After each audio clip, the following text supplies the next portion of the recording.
Olá, estamos dando início a mais um programa Debates Le Monde Diplomatique Brasil, uma iniciativa do jornal Le Monde Diplomatique Brasil, em parceria com a TV PUC, com o canal universitário e com a TVT, a TV dos Trabalhadores. Hoje nós vamos falar das eleições para os conselhos tutelares que ocorreram agora, né? Em todo o Brasil foram eleitos 6.100 conselhos, 30.500 conselheiros para 6.100 conselhos tutelares. Esses conselhos tutelares têm um papel fundamental que nós vamos precisar rememorar para entender o significado que teve essa eleição, como foi a disputa, que resultado nós pretendemos ter. Para discutir esses temas, nós estamos convidando a Miriam Truboloni. A Miriam, muito obrigado, Miriam, por estar topando participar daqui. A Miriam é do FOCA, né, do Fórum da Criança e do Adolescente de Pinheiros. E ela participou também da organização do processo eleitoral dos conselhos. Ela tem muito para contar para a gente dessa experiência. Nós vamos contar com a sua participação. Quero apresentar para vocês também o Júnior, o Fernando Júnior. O Fernando Júnior, ele é diretor de formação do Conselho de Direitos da Criança e do Adolescente de São Paulo. É isso, né, Júnior?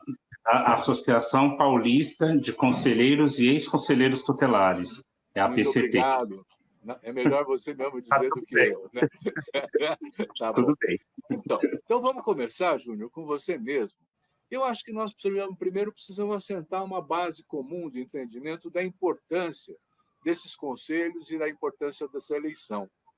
Então, eu queria que você lembrasse um pouco para a gente uma coisa que já é consolidada, né?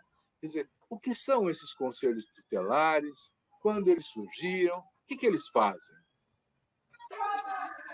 Não são perguntas fáceis, né? Mas bora lá.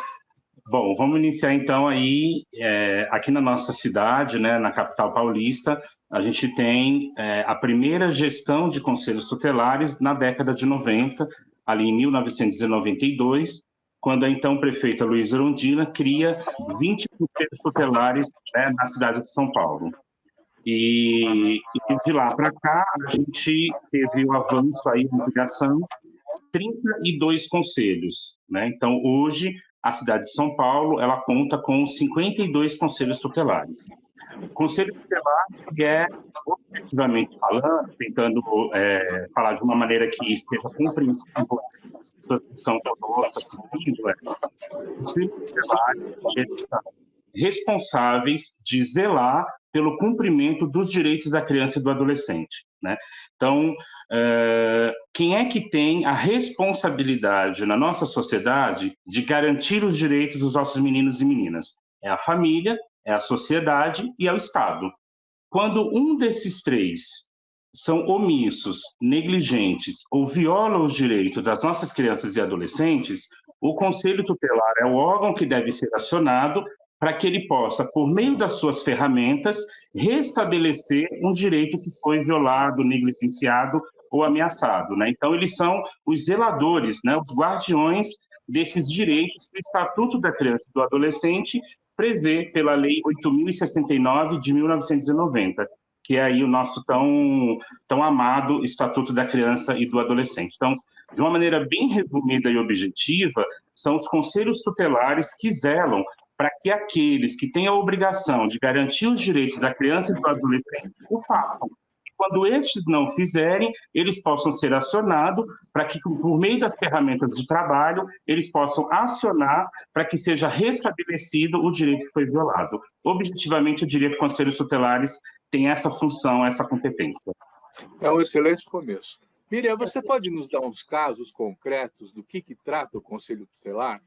Então, às vezes chegam no Conselho Tutelar situações de violência, né, situações cotidianas de violação de direitos.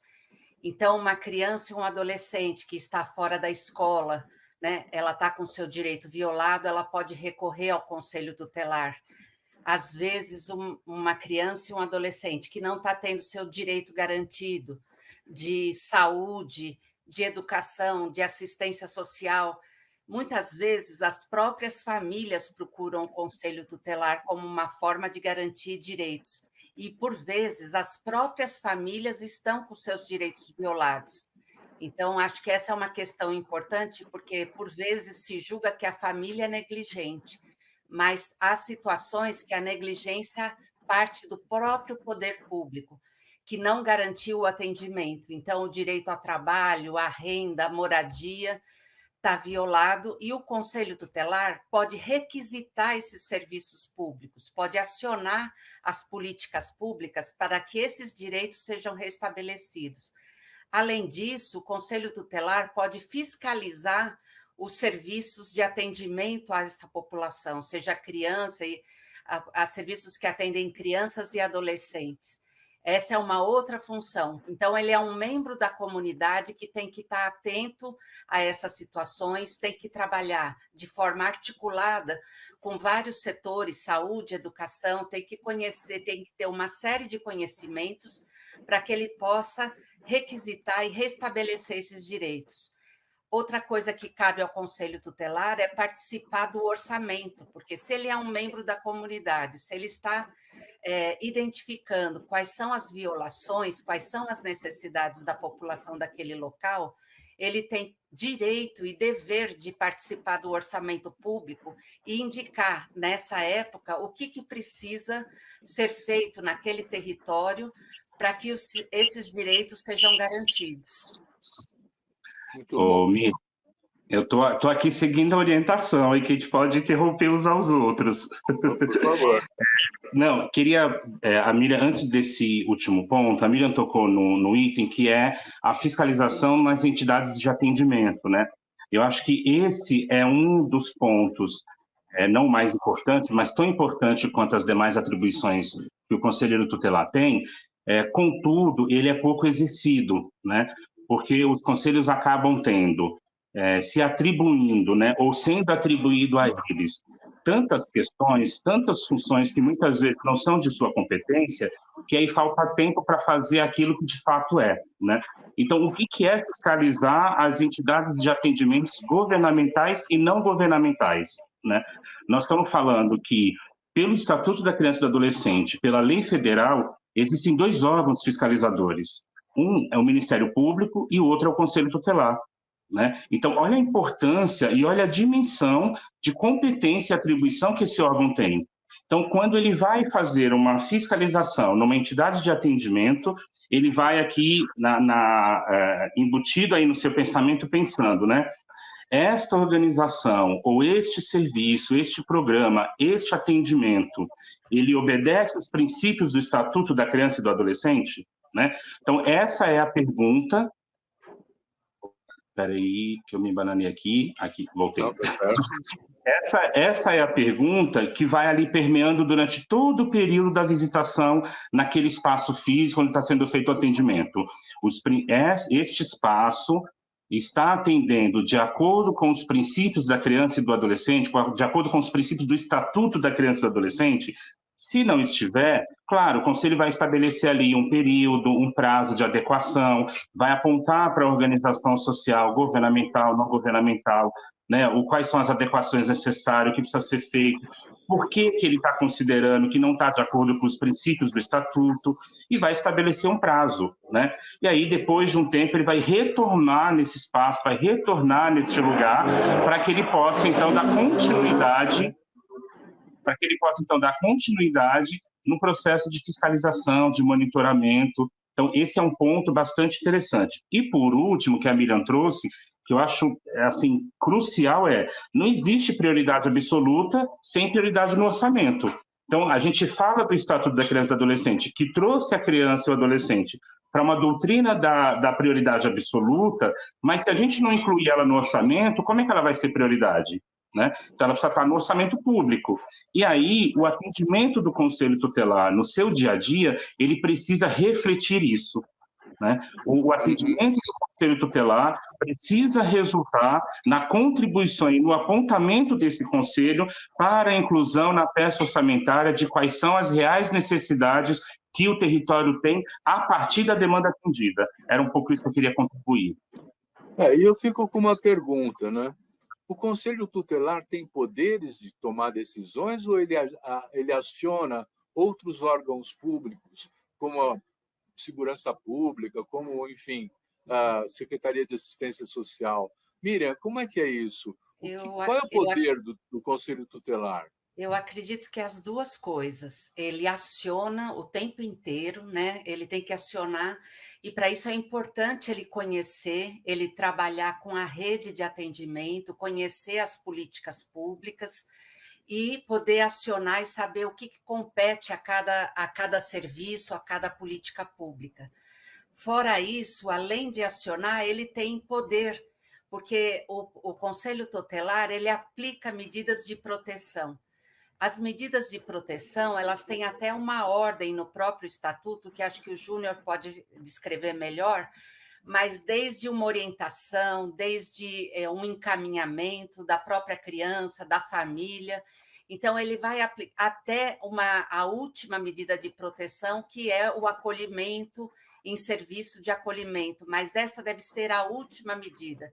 Por vezes, se o conselheiro tutelar não está conhecendo o seu trabalho e a sua função e aplica primeiro essa medida, ele pode estar violando um outro direito, o direito à convivência familiar e comunitária. Então, por isso é importante que esses conselheiros, além de serem escolhidos, de ter um conhecimento da realidade, ter o conhecimento das políticas públicas, eles tenham uma formação permanente, para que eles realmente atuem na proteção da criança, do adolescente e da família. Ele não é para dar bronca em família, ele é para orientar, restabelecer direitos daquela família, para que a família possa reassumir as suas funções de proteção também da criança. Então, essa medida de acolhimento, que a gente falava nos antigos abrigos, deve ser a última medida, e se ele aplica ela sem conhecimento, ele viola direitos. Júnior, que formação tem esses conselhos? Primeiro, nós falamos dos conselhos, vamos falar um pouco dos conselheiros. Eles são eleitos, não é isso? Eles têm mandato, eles têm uma remuneração, é tempo integral, não é? Como é que eles são formados para atuarem como conselheiros? Você que está como diretor do Centro de Formação. Os desafios são bastantes, né? A gente tem uma diversidade que ocupa a função de ser conselheiro tutelar. Então, você tem os mais inimagináveis possibilidades de perfil, né, exercendo a ação conselheira. Eu queria só, se você me permite, queria dizer uma coisinha que eu acho que é importante para quem nos assiste conseguir compreender a função do conselho tutelar, né? Então, o conselheiro tutelar, quando ele realiza um atendimento, a primeira função dele, a primeira tarefa que ele tem é identificar o direito violado, né? Então, neste relato, nessa presença dessa família que está aqui, ou encaminhamento trago pela rede, né, do território, qual é o direito violado dessa criança? Então, ele vai estudar ali naquele atendimento quais são os direitos violados. No segundo momento, ele vai compreender, interpretar e achar ali quem são os agentes violadores deste direito. Quem é que está violando o direito dessa criança, né? Identificou essas duas coisas, aí ele vai para os encaminhamentos e para as requisições e acompanhamentos necessários. Que aí é a partir desse olhar do direito violado, do agente violador, que ele vai traçar quais são as ações de proteção que ele vai agora fazer com essa criança, com essa família que chegou até o Conselho Tutelar. Bom, falando do Conselheiro Tutelar, né?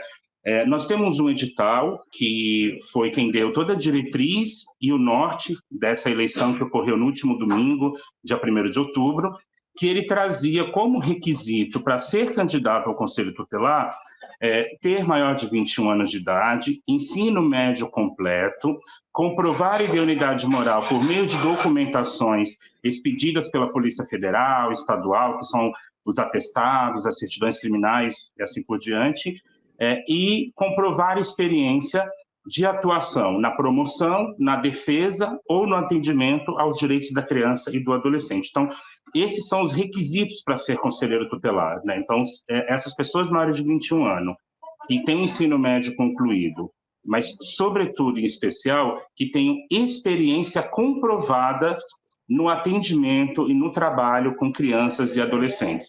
Aí elas estão aptas a concorrerem, a divulgar dentro do seu território o que é o conselho, o que faz e por que ela está se colocando à disposição desse pleito, né, que aconteceu agora no domingo.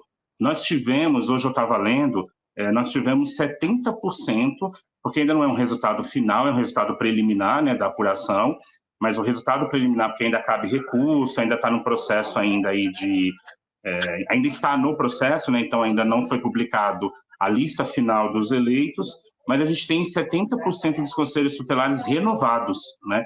Então, dos 52 conselhos, 70% será ocupado por novos conselheiros tutelares.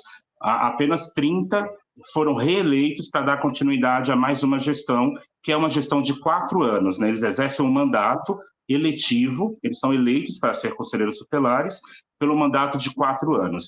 Tem uma remuneração hoje, que eu acho que é importante também dizer aqui, que é o fruto de muita luta, né?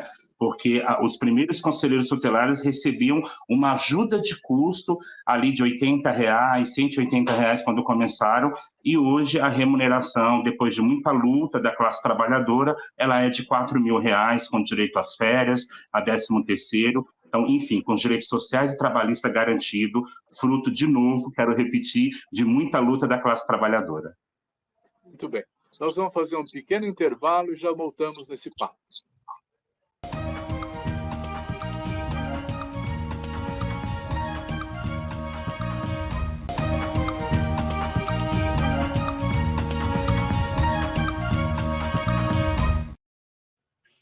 Então, Júnior, a bola está com você. Quem fiscaliza os conselhos tutelares? Acho que, de via de regra, a gente tem que fortalecer a ideia de que quem elegeu, tira. Então, o conselho tutelar, os conselheiros tutelares são eleitos pelo povo. E esse povo que o elegeu também é o povo que pode tirar esse conselheiro quando ele presta um desserviço na ação conselheira. Contudo, hoje nós não temos uma comissão disciplinar de ética, né? Ela vai passar a existir a partir do dia 10 de janeiro, que é quando esses conselheiros tomam posse. Então, a nova gestão, ao tomar posse no dia 10 de janeiro, ela já vai ter que lidar com uma comissão disciplinar de ética, que é a comissão responsável por apurar, por investigar, por abrir um processo administrativo quando o conselheiro tutelar não está cumprindo com o que manda a legislação, com o que manda o regramento, as normas, a lei municipal, estadual e federal, né? Então, a partir de 10 de janeiro, os cidadãos poderão relatar essas denúncias, poderão oficializar essas denúncias, que hoje elas são encaminhadas ao CMDCA, que é o Conselho Municipal, e o Conselho Municipal faz ali uma avaliação, encaminha ou não encaminha para o Ministério Público, ou as pessoas encaminham direto ao MP uma denúncia contra o Conselho Tutelar, aí o Ministério Público abre um inquérito civil, notifica a CMDCA, notifica as partes e abre um processo de investigação, de apuração.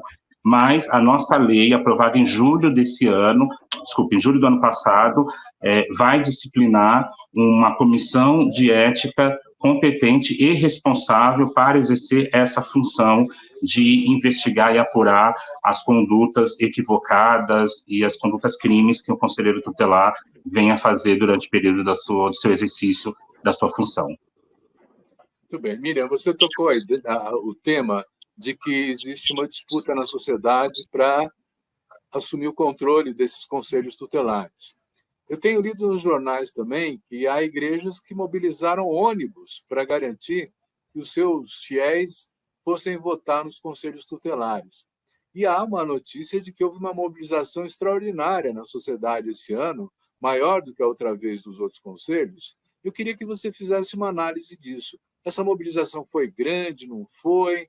O que resultou disso? Nós estamos tendo realmente uma disputa ideológica em torno dos conselhos? Eu acredito que sim. Ela não é recente, mas ela tem permanecido. Eu acho que o Conselho Tutelar é um espaço também que reflete um pouco a própria disputa na sociedade. Essa questão de denúncias tem que ser apuradas, o abuso do poder político ou do poder religioso é uma questão grave. A gente vê que, às vezes, ocupar esse espaço do Conselho Tutelar por vezes, não tem a ver com a defesa e a garantia dos direitos da criança e adolescente.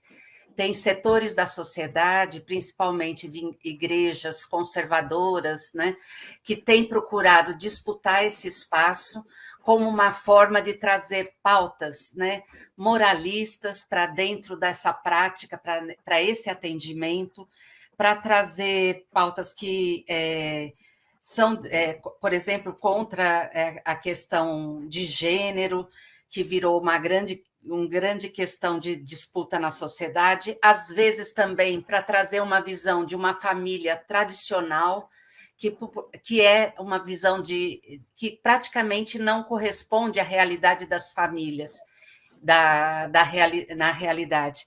Então, esses setores vêm para disputar esse espaço também como um espaço de poder, ou como um mecanismo para ocupar outros espaços de disputa na sociedade. Então, eu acho que isso é um desserviço, né, para os direitos da criança e do adolescente, e a gente precisa rever a própria legislação, apurar essas denúncias, porque a gente sabe que muitas vezes é importante comprovar o que está sendo feito, mas essa apuração, essa revisão da legislação e essa questão do poder público efetivamente organizar um processo eleitoral que favoreça a participação, acho que a participação foi maior, porque a sociedade está conhecendo mais qual é o papel, está ciente dessa disputa, dessa ocupação de espaço. Então, a gente teve uma participação maior nessa eleição, parece que não só na cidade de São Paulo, mas em todo o território nacional, e isso vem nesse sentido, porque setores ocupam esse espaço como um espaço de disputa de pautas conservadoras, e outros setores falam, não, vamos ocupar também, vamos disputar isso, porque o que está em jogo é o direito da criança e adolescente, é o cumprimento do estatuto, é uma função que é super importante, às vezes é desconhecida e é cobrada de funções que não são suas atribuições. Não sei se o Júnior vai completar. Tá, obrigado. Júnior, você, na sua militância atual, antes mesmo do resultado dessas eleições de domingo passado, quer dizer, a configuração dos conselhos, ela já envolvia essa disputa moral, conservadora, essas regras, ou isso é novidade? Como a Miriam trouxe, não é novo, né? Não é uma disputa nova, não aconteceu agora. Ela vem aí de algumas gestões, algumas eleições dos conselhos tutelares, e isso foi ganhando uma proporção, né? A gente fez aqui um levantamento muito superficial, né? Nada ainda oficial, mas, por exemplo, na região leste de São Paulo, nós temos 80% dos conselhos tutelares, são 18 conselhos tutelares na região leste de São Paulo, né? E desses 18, 80% foram eleitos conselheiros ligados a uma denominação religiosa, né? A uma instituição religiosa, eleitos por essas instituições religiosas. Então, isso nos preocupa bastante enquanto espaço de militância, né? Porque a gente fica se perguntando, o interesse dessas instituições religiosas, ela em eleger conselheiros tutelares, é colocar esses conselheiros para estar a serviço de quem, para quem e do quê, né? A serviço de quem esses conselheiros tutelares estarão nos próximos 4 anos, quando a gente tem esse poder de articulação, de mobilização, de massa, para comparecer às urnas e eleger representantes religiosos, né, para o espaço do Conselho Tutelar. Nós temos uma eleição que, muito embora seja, tudo indica que foi a maior participação dos últimos tempos, mas nós temos um problema sério em São Paulo, na capital, que são os pontos de votação. Você distanciou a comunidade para ir comparecer às urnas e votarem. Numa eleição que ela não é obrigatória, numa eleição que teve uma chuva torrencial até o período mais ou menos ali da hora do almoço, algumas regiões não pararam de chover, né? E aí você tem os pontos de votação que estão distantes quilômetros desse munícipe, né? Inclusive desse usuário do Conselho Tutelar, que vai ser alguém que já procurou, que vai procurar o Conselho Tutelar. Então, quanto mais você aproxima os pontos de votação das comunidades, maior será a participação. Quanto mais você distancia, menor será a participação. Então, acho que isso ainda é um desafio para a capital paulista, de universalizar os acessos, tornar eles o mais próximo possível para que a gente possa aumentar. Agora, eu tenho que dizer que eu acho que foi, assim, uma das coisas mais lindas que eu acho é esse processo de eleição dos conselhos tutelares. Durante alguns meses, a sociedade, as comunidades, os territórios, eles param para falar sobre conselho tutelar. Então, também é a oportunidade das pessoas se educarem, das pessoas aprenderem o que é o conselho, o que faz o conselheiro. É a oportunidade de desmistificar alguns rótulos que foram colocados para o conselho tutelar, como, o conselho tira os filhos da mãe, né? Se um adolescente está com comportamento, está com indisciplina na escola, eu vou chamar o conselho tutelar para ele, eu vou encaminhar para o conselho tutelar. Então, também foi uma oportunidade de desconstruir essa imagem punitiva, severa e ruim que o Conselho Tutelar acabou passando ou que a sociedade acabou construindo sobre a visão do Conselho. Então, eu acho que é um processo bonito esse de falar sobre Conselho Tutelar durante 3 meses, 6 meses, da gente parar e poder ir para as escolas e ouvir a juventude e divulgar a eleição do Conselho. Eu acho muito lindo, eu acho, assim, de uma riqueza tremenda. Ainda com você, Júnior, você falou de uma estimativa, de uma primeira aproximação dos resultados da Zona Leste. Você tem outros resultados de outras regiões também para poder nos apresentar? Acho que a Miriam pode contribuir um pouco, mas não é muito diferente não, né? A gente fez um pouco um balanço aí na cidade, a gente está aguardando alguns números, alguns contatos confirmarem conosco, mas o resultado ele é um pouco geral. Agora, ele não é um resultado novo. A última gestão, nós já tínhamos 50% dos conselhos tutelares ocupados por essa mesma denominação religiosa, esse mesmo agrupamento religioso. Essas mesmas instituições, na eleição passada, em 2019, já elegeram 50% dos conselhos tutelares. Então, o que a gente está com a impressão é que avançou mais um pouco, que a gente tem mais um avanço, além desses 50%, aí deve ter ido para uns 70% na cidade como um todo. Mas acho que a Miriam pode ter uma informação mais concreta. Eu acho que, assim, eu estava lendo até uma análise inicial de um sociólogo, Ruda Hit, e ele fala o seguinte: parece que o campo progressista, né, mais vinculado à defesa dos direitos da criança e ao próprio que está previsto no Estatuto da Criança e do Adolescente, parece que ele foi ele teve mais resultados em regiões da classe média. Eu falo, por exemplo, aqui em Pinheiros, em algumas regiões mais centrais, houve uma mobilização bastante grande até para se contrapor a essa ocupação desse espaço. Então, a população e a própria sociedade civil organizada, as redes sociais, mobilizaram muito para essa participação, até como uma forma de contrapor a ocupação desse espaço de uma forma incorreta. Parece que isso, pelo menos é uma visão inicial, de que isso se manteve de alguma forma no Brasil, em regiões mais centrais. Isso pode dizer também, às vezes, de outras formas de vinculação com setores religiosos, na linha de oferecer coisas como transporte, de oferecer outras vantagens para uma eleição, ou fazer uma eleição só baseada numa indicação que não faz um verdadeiro debate, né, de um conhecimento de quem são esses conselheiros, um voto quase que identificado, encomendado por dirigentes religiosos, né? Então, acho que isso são coisas que a gente precisa ver, como que a gente pode ampliar o debate mesmo. Por exemplo, aqui na região a gente tentou fazer debates, que era uma função da comissão de organização, e esses próprios candidatos não compareciam ao debate, porque eles priorizam esse espaço que eles já têm de participação deles em igrejas.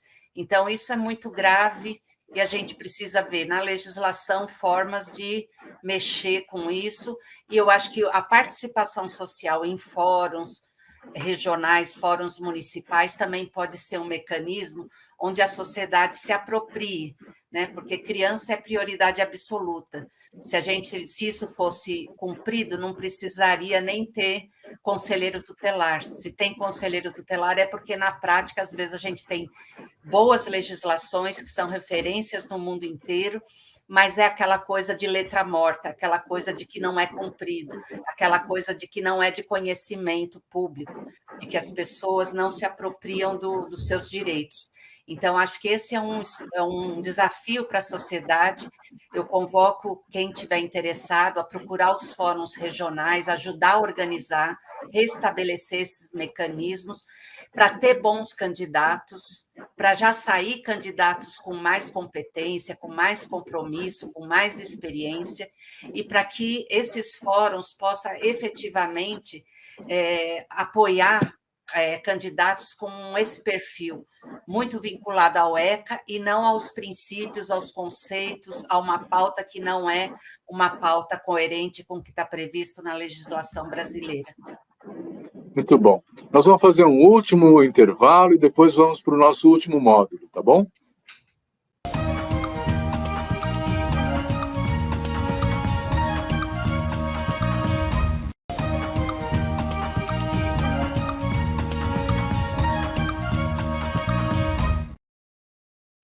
Miriam, antes de entrar na questão das eleições dos conselhos, propriamente dito, né, eu queria ainda esclarecer uma coisa. Esses conselheiros, eles têm tempo integral de dedicação? E o que eles fazem nesse tempo? Eles saem para visitar? Eles ficam de plantão? Como é que é? Sim, olha, primeiro, para voltar, esses conselheiros, eles têm que trabalhar das 8 às 17, pelo menos aqui no município de São Paulo, tem que estar à disposição num espaço público, né, que é o Conselho Tutelar. São 5 conselheiros, eles têm que trabalhar de forma articulada, a gente chama isso de um colegiado, as decisões não podem ser só de um conselheiro, eles têm que decidir coletivamente, em grupo, e eles também assumem plantão à distância. Então, eles ficam com um celular e eles podem ser acionados a partir das 5 da tarde até as 8 da manhã do dia seguinte, finais de semana, feriados. Então, é uma função muito importante que tem que estar sempre disponível, é um agente público muito importante, só que ele não pode estar sozinho. Então, às vezes, ele é acionado por uma delegacia de polícia e ele precisa de uma retaguarda de serviços públicos que também funcionem 24 horas. Isso a gente falando daqui da realidade de São Paulo, isso às vezes fica muito a desejar e daí sobrecarrega, porque o conselheiro vai para um atendimento e ele não tem uma retaguarda de serviços que precisaria para atender esse jovem, esse adolescente ou essa criança. E, fora isso, voltando na questão da formação, a formação é uma questão importante, porque ensino médio e uma experiência de 1 ano no trabalho com crianças e adolescentes não é suficiente para que ele atenda casos graves que chegam no conselho. São situações muito complexas. O que chega no conselho é aquilo que não funcionou. O poder público, ou às vezes a própria sociedade está em falha, a família está em falha com aquela situação, com o direito daquela criança e adolescente. Então, o conselheiro tutelar precisa de uma formação inicial e precisa de uma formação permanente, e às vezes até ele precisa de um cuidado, porque esse conselheiro ele vai se defrontar com relatos gravíssimos, e ele precisa de um espaço também de cuidado. Nesse sentido, uma associação e o próprio poder público precisam investir nesse profissional, nesse agente público, para que ele tenha realmente condições de fazer um bom atendimento, porque é uma função fundamental e a gente sabe como na sociedade atual e cada vez mais com as desigualdades, com o pós-pandemia, as situações são muito graves e muito complexas.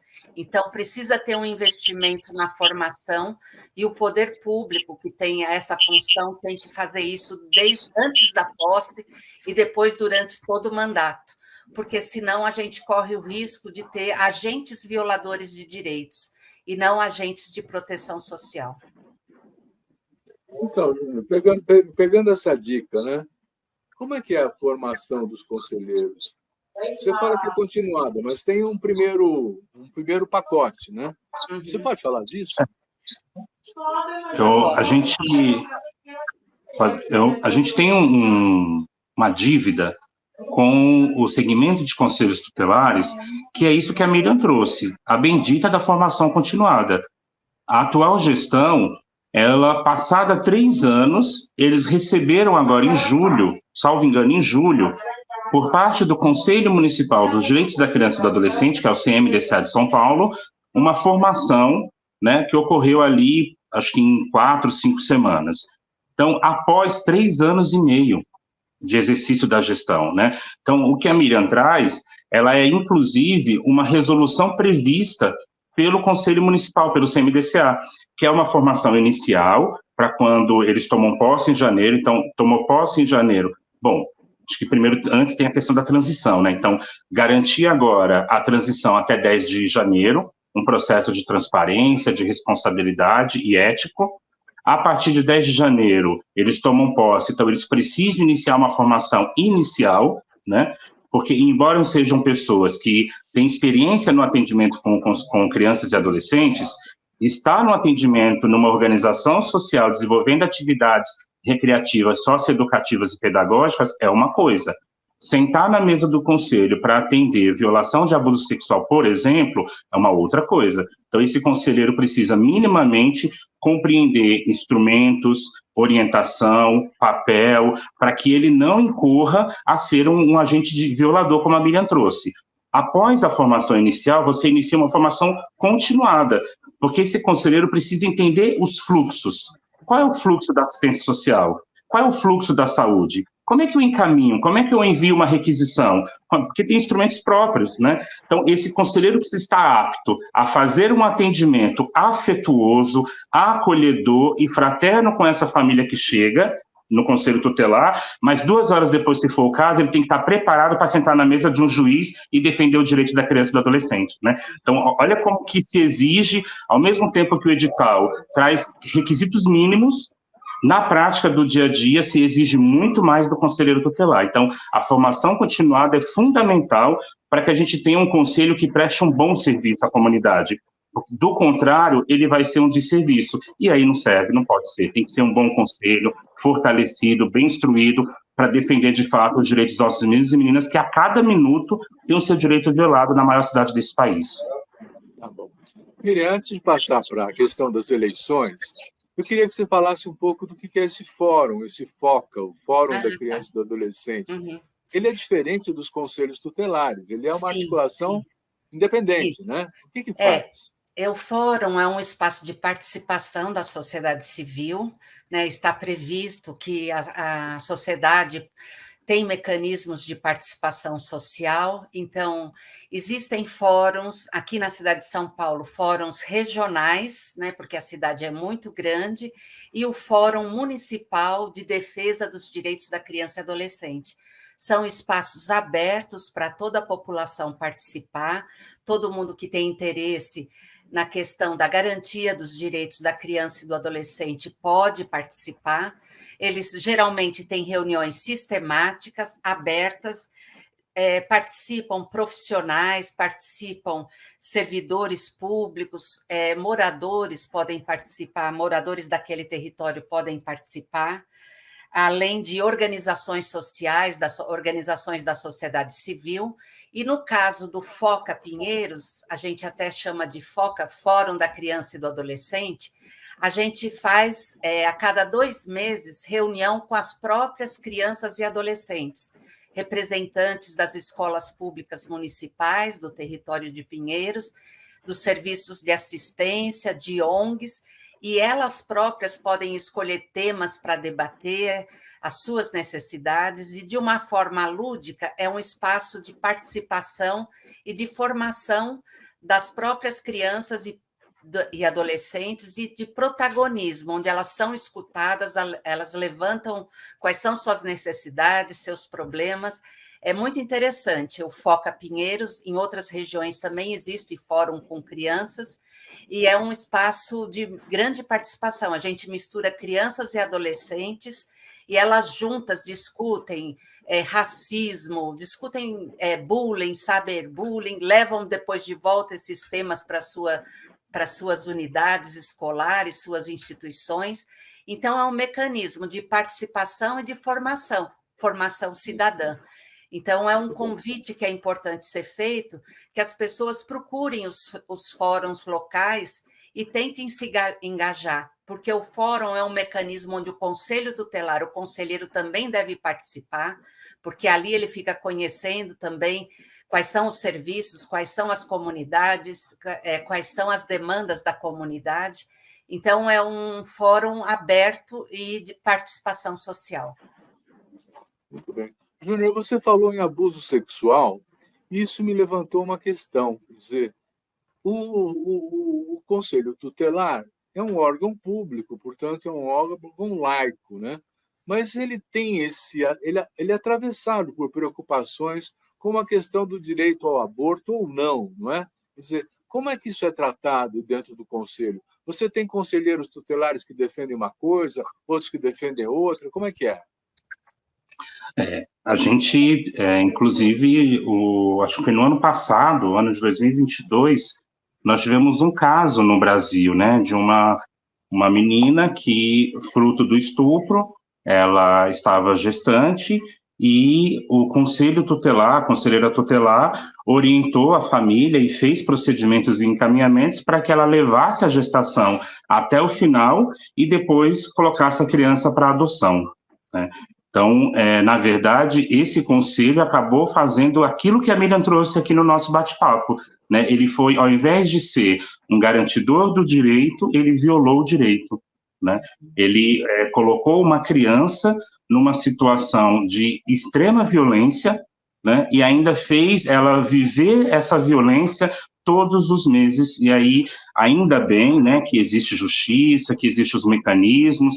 Essa conselheira foi afastada do cargo, foi suspensa, teve um procedimento de um inquérito que foi aberto para que ela pudesse sair dessas funções, porque ela tomou uma atitude ali que ultrapassava a ação conselheira, né? Então, não era competência, não era função dessa indivídua como conselheira.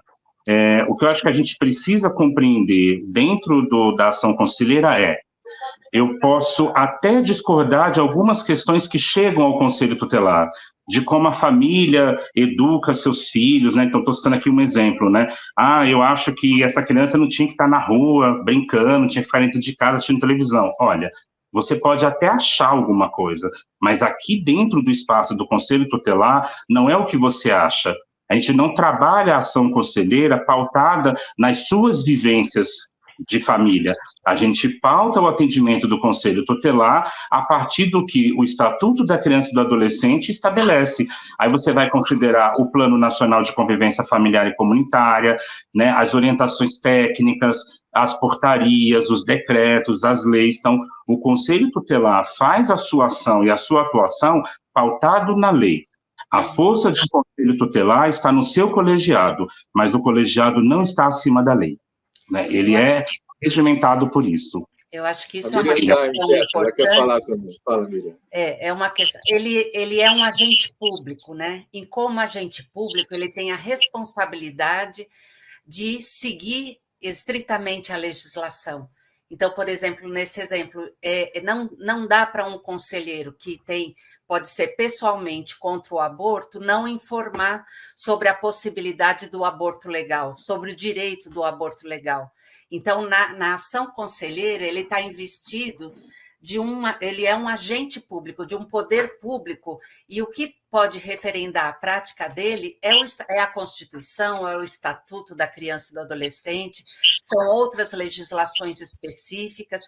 Então, ele tem que se pautar nisso. E nisso é importante que a gente saiba, porque na prática a gente sabe que acontece. A gente sabe que tem pessoas disputando esse espaço do Conselho Tutelar para ocupar esse espaço e disseminar essa própria crenças e valores que são contra o que está previsto na legislação nacional. Então, o papel de fiscalização do Fórum da Criança e da própria sociedade. Muito bem, nós vamos fazer mais um pequeno intervalo. Depois eu vou perguntar para o Júnior quem fiscaliza os conselhos tutelares. Vamos lá?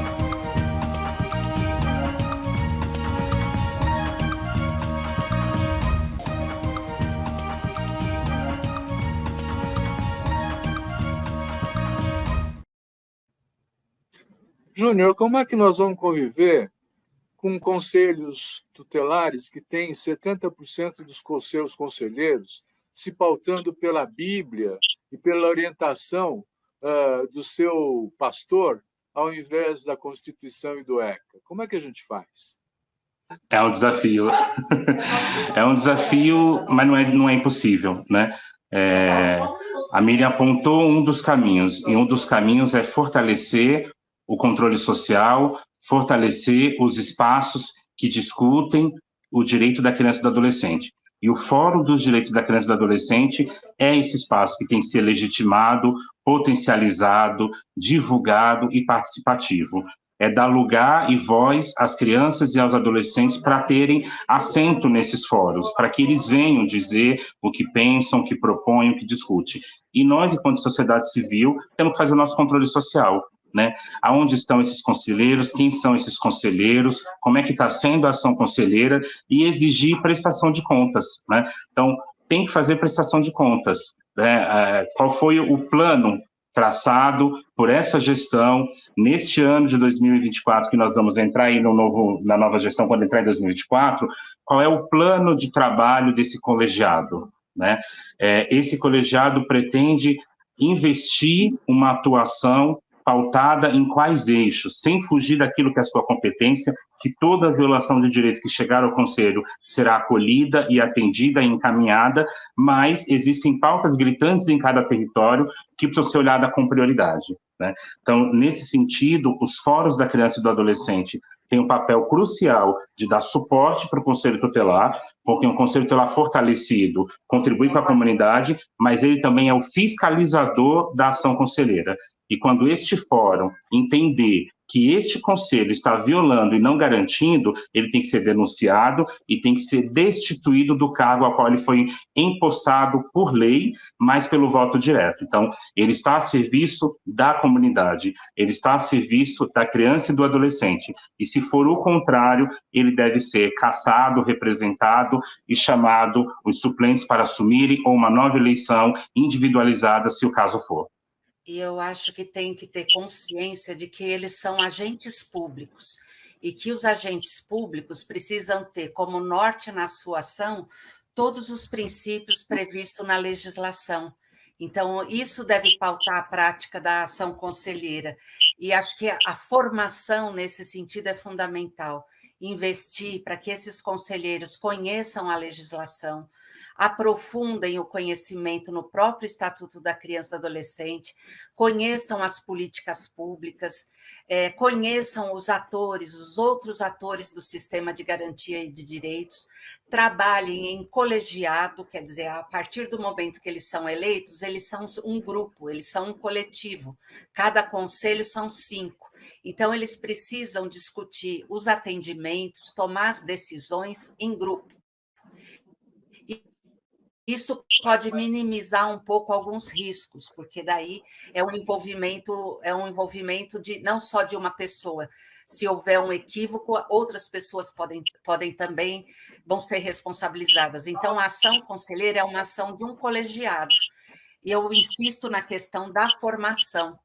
É uma formação permanente, continuada, que escute os próprios conselheiros para fazer o seu plano de formação, para elaborar um projeto, porque a formação não pode ser desconectada do que acontece no dia a dia. não pode ser uma formação só teórica que não dê conta da realidade do que acontece no cotidiano. Então, a orientação, eu acho que o que é fundamental é ouvir esses conselheiros, elaborar um plano de formação e deixar bem claro qual é o seu papel enquanto agente público e quais são os parâmetros da sua ação, que é o direito da criança, do adolescente, que é o que está previsto em todos os direitos sociais e direitos políticos da nossa sociedade. Júnior, como é que faz a formação de 30.500 conselheiros eleitos agora, né? Esse pessoal, que provavelmente tem uma parte reeleita, mas não são todos, né? Eles estão chegando. Não pode ser atribuído a cada município fazer o seu trabalho, porque cada um tem um jeito de fazer. Isso é uma responsabilidade nacional, estadual. Como é que você vê? O CONANDA tem alguma coisa a ver com isso? Então, não existe, pelo menos eu desconheço, que exista um plano nacional de educação continuada para conselheiros tutelares. O que a gente tem nas resoluções do CONANDA são diretrizes, são orientações de como os municípios podem construir esse plano de educação continuada. Então, a responsabilidade pela educação continuada dos conselheiros em exercício, ela é do Conselho Municipal dos Direitos da Criança e do Adolescente, que deve, em resolução própria, estabelecer como é que vai se dar, quais são os temas, as estratégias, a metodologia, a contratação, né, de uma empresa que tenha notório saber, que tenha know-how, que tenha competência para fazer essas formações. Então, essa é uma autonomia que os municípios possuem, de fazer o seu plano de educação continuada. O que o Conselho Nacional vai estabelecer para a gente são as diretrizes gerais que devem ser consideradas nesse processo de elaboração. Então, aqui no município, na cidade de São Paulo, o Conselho Municipal de Direitos da Criança e do Adolescente tem uma resolução aprovada, né, e que não foi executada, não foi efetivada, mas ele tem uma resolução aprovada com as diretrizes para o plano de formação continuada. E essa resolução ela foi construída com os conselheiros tutelares da atual gestão, com as organizações sociais executoras de serviços e programas do município, com gestores, né, com o poder público, então, com adolescentes. Então, ela foi um grande período, né, de coleta de informações, de coleta de contribuições para construir as diretrizes da resolução, que caberia tão só ao CMDCA, então, agora, fazer a contratação para ofertar a formação. No entanto, ela não aconteceu. Então, se a gente quer qualificar o espaço do Conselho Tutelar, é com formação contínua. Não adianta oferecer uma palestra hoje, daqui 6 meses ele participa de outra. Nós estamos falando de algo que tenha começo, meio e fim, né? De algo que ele consiga conectar com a realidade do seu atendimento, né, mas que ele também consiga ter a contextualização socioeconômica e cultural que está inserida a cada família dessa, porque senão ele vai fazer um processo de criminalização da pobreza e aquilo que deveria ser a instância última, que é o acolhimento institucional, ela vira instância primeira. Né? E aí está condenado o menino e a menina a viverem institucionalizada até completar os 18 anos. Então, a formação é a saída para que a gente possa ter um conselho tutelar mais forte, mais consciente e mais entendendo aí da sua realidade nos territórios. Eu acho que esse é o caminho. Muito bom. Miriam, olha, nós estamos acabando o nosso programa, o tempo passa rápido, né? A gente tem um papo bom e aí escapa, o tempo passa rápido. Eu queria perguntar para você uma coisa, quer dizer, existem casos de expulsão de conselheiros por uma atitude contrária ao ECA ou não?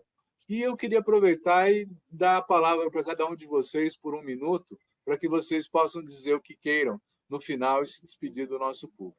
Miriam. Acho que existem situações práticas, talvez o Júnior possa detalhar melhor algumas situações, né? Eu acho que isso é possível e eu acho que pode acontecer, mas tem que ter um olhar e um cuidado também para não ter nenhum tipo de perseguição, mas também não ter uma atitude que tudo pode ser feito, né? Porque existe um certo poder e esse poder tem que ser atuado com uma responsabilidade, né? E com base legal. Eu queria dizer que, assim, a sociedade precisa entender que o Conselho Tutelar é um mecanismo fundamental. Então, estar atenta, ter uma disponibilidade para participar do processo eleitoral, pessoas que têm esse conhecimento, que têm esse compromisso com os direitos da criança e adolescente, têm que repensar e concorrer a essa função. E eu acho que a gente tem que... eu acho que tem uma questão na sociedade brasileira, e eu falo muito isso aqui na cidade de São Paulo, que a gente é muito tolerante, porque criança e adolescente, que é prioridade absoluta, estão com direitos violados, estão vivendo nas ruas, estão passando por situações de trabalho infantil, e quando acontece essa situação de trabalho infantil, você vai ver a família, essa família está com vários direitos violados.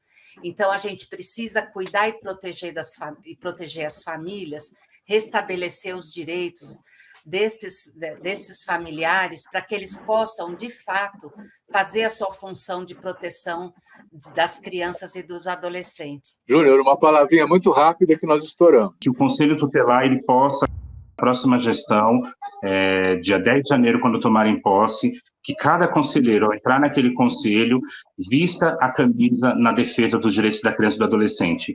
Esqueça por aquele momento os vínculos religiosos, os vínculos partidários, e possa, de fato, fazer a defesa dos direitos dos nossos meninos e meninas que são violados constantemente. Quero agradecer muito a Miriam, ao Júnior. Muito obrigada também. Desejar que os nossos conselheiros próximos cuidem muito bem das nossas crianças e agradecer também a você que nos assiste, dizendo, semana que vem tem mais.